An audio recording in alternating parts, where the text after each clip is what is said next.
Pa pojdimo na potovanje, na sam začetek Svetega pisma. Zlodej Adama in Eve ni prepričeval, naj se obrneta proč od Boga, ker takšnega predloga ne bi sprejela. Bilo bi preveč prozorno, preveč očitno.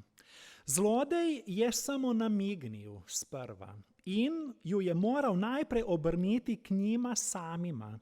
V središče je postavil njiju in ugriznila sta v vabo svojega jaza, ega.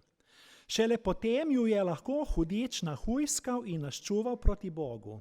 S tem, ko ju je prepričal, naj ljubita sebe, ju je zavedel, da sta začela sovražiti Boga.